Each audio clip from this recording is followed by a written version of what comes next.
क्यों दूसरे साधुओं से अलग है बाबा केदार का साधक? आखिर क्यों बर्फीली चोटियों के बीच रहता है महादेव का साधक?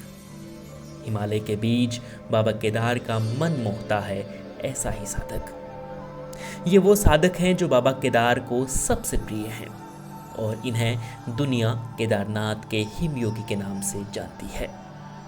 इनका नाम ललितदास महाराज है और ललितदास मानते हैं कि अगर साधना में बर्फीली हवाएं उनका मन विचलित कर दें तो वो साधना कैसी। केदारनाथ के हिमयोगी बाबा ललितदास महाराज साल के पूरे 12 महीने बाबा केदार के धाम केदारनाथ में रहकर साधना करते हैं। जब केदारनाथ मंदिर के कपाट बंद हो जाते हैं और घाटी बर्फ से ढक जाती है तो भी वह केदारनाथ में खुले आसमान के नीचे साधना करते हैं। केदारनाथ के हिमयोगी ललितदास महाराज बताते हैं कि वो 2008 में पहली बार केदारनाथ धाम आए थे। तब वो केदारनाथ में केवल 4 दिन ही रहे। तब वह वहां केवल परमात्मा को जानने आए थे। कुछ वक्त गुजरा, फिर ललितदास महाराज को फिर से केदारनाथ आने का मौका मिला।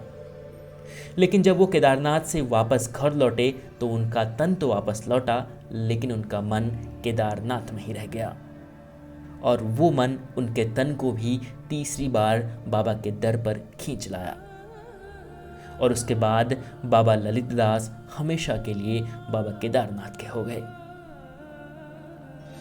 अब आप ललितदास महाराज से मिलिए जो महादेव की साधना में लीन हैं और कुछ शिक्षा दुनिया को दे रहे हैं। मंडलाकारं व्याप्तं येन चराचरं तत्पदं दर्शितं येन तस्मै श्री गुरुवे नमः। श्री सीतानाथ समारंभां श्री रामानंदाचार्य मध्यमाम् अस्मदाचार्य पर्यन्तां वंदे श्री गुरु परंपराम्। माघ कृष्ण षष्ठी तिथि हिमालय के इस पुण्य पावन प्रदेश बाबा श्री केदारनाथ जी के धाम आदि गुरु शंकराचार्य जी की महानिर्वाण स्थली भगवान श्री केदारनाथ जी के सन्निकट आश्रम में स्वामी रामानंद आश्रम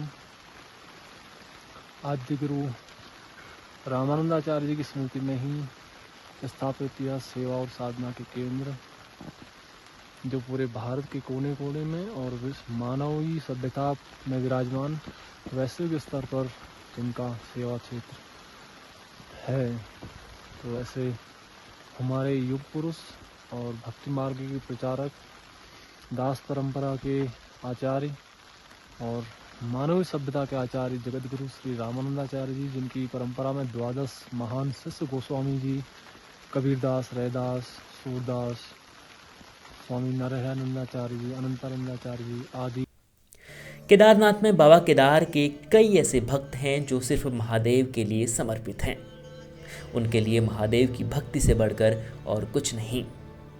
लिहाजा केदारनाथ में इस वक्त भी 10 से अधिक साधक बाबा केदारनाथ की साधना में लीन हैं और महादेव को महसूस करने की वो कोशिश कर रहे हैं।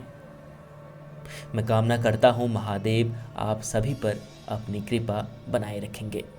शुक्रिया।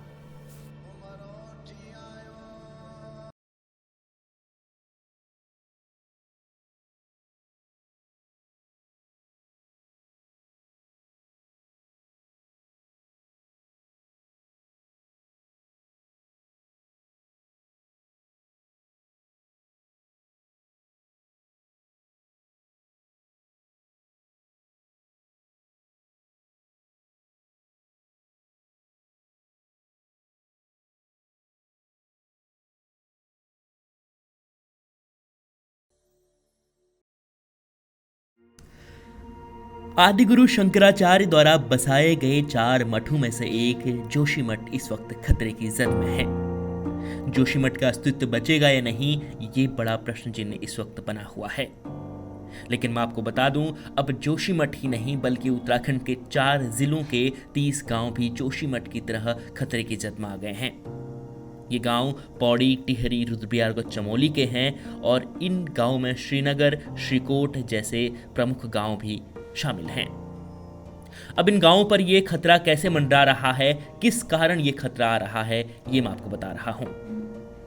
दरअसल इन गांवों से एक रेल परियोजना गुजर रही है जिसका नाम है ऋषिकेश कर्णप्रयाग रेलवे प्रोजेक्ट।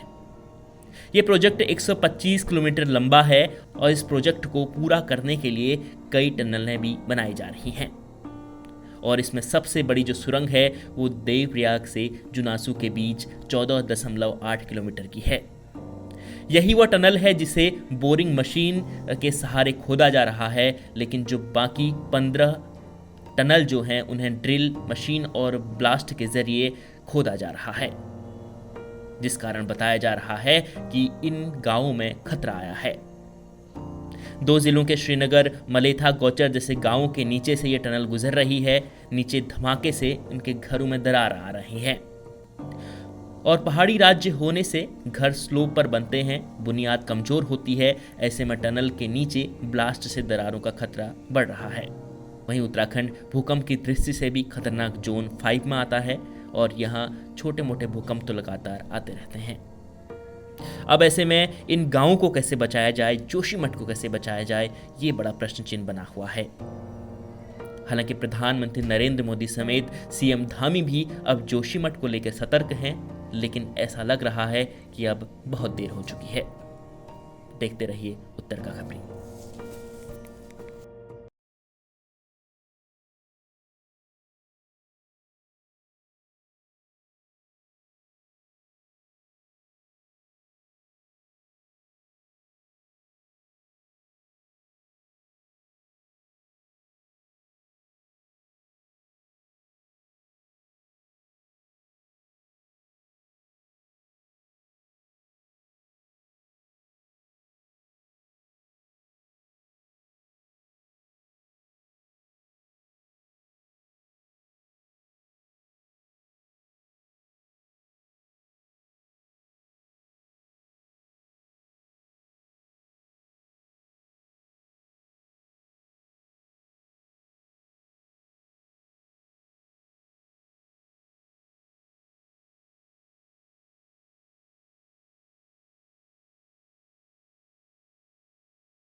उत्तराखंड में विकास के नाम पर जो होड़ लगी है, प्रकृति से छेड़छाड़ करने की, पर्यावरण को प्रदूषित करने की, नदियों पर बांध बनाने की, ये उसका नतीजा है।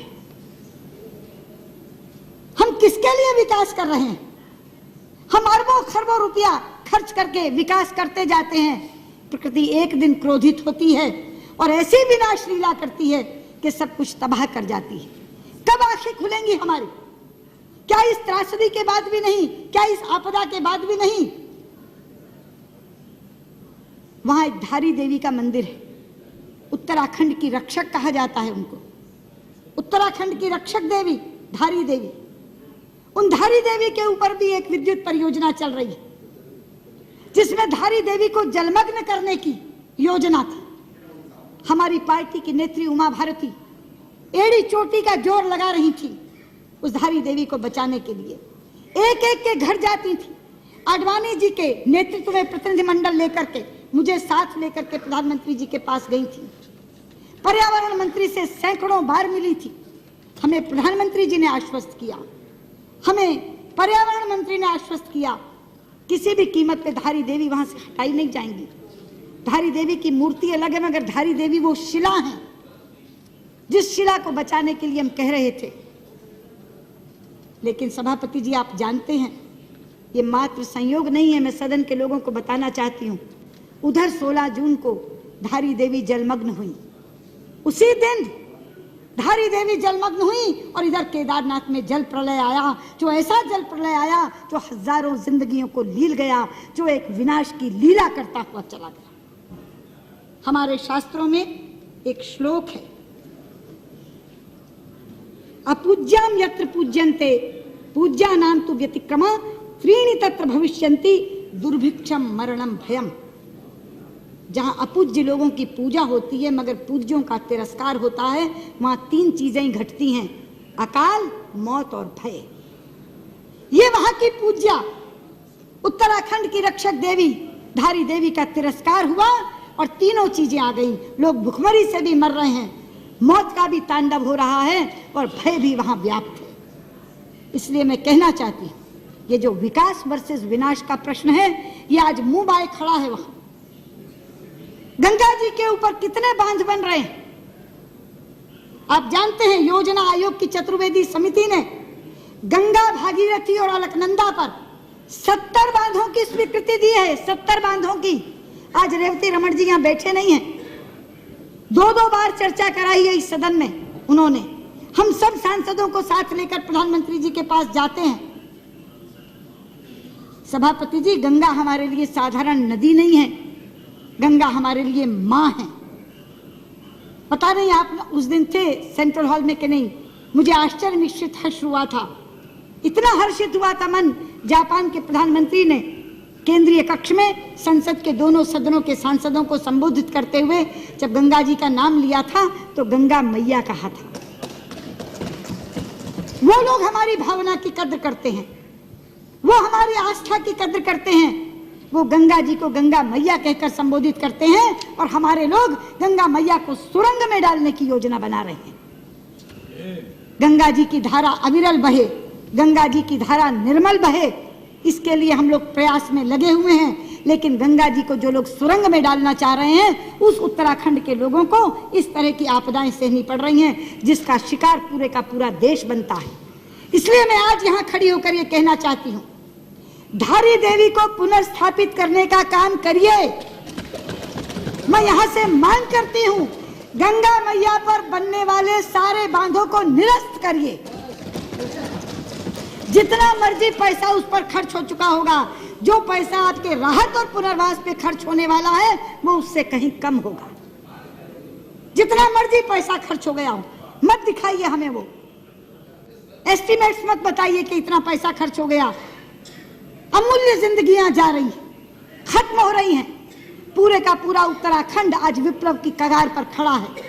इसलिए मैं आपसे कहना चाहती हूं, गृह मंत्री जी, गंगा मैया पर बनने वाले सारे बांध निरस्त कर दीजिए। धारी देवी को पुनर्स्थापित करिए। उत्तराखंड को अगर बचाना है तो राहत और पुनर्वास तो अलग है, लेकिन जब तक धारी देवी का पुनर्वसन नहीं होगा तब तक आपका कोई राहत और पुनर्वास का काम पूरा नहीं हो सकेगा। सभापति जी, जहां तक पुनर्वसन और राहत के कार्य का सवाल है, हमारी पार्टी ने एक कमेटी बनाई थी जिसमें हमारे भाई सैयद शाहनवाज हुसैन यहाँ से मेंबर थे, भगत सिंह कोश्यारी जी सांसद वहाँ से मेंबर थे और उमा भारती जी उसका नेतृत्व कर रही थी। वो तीनों वहाँ गए थे, एक एक जगह जाकर देख कर आए। जो रिपोर्ट उन्होंने मुझे दी वो बहुत आश्चर्यजनक है।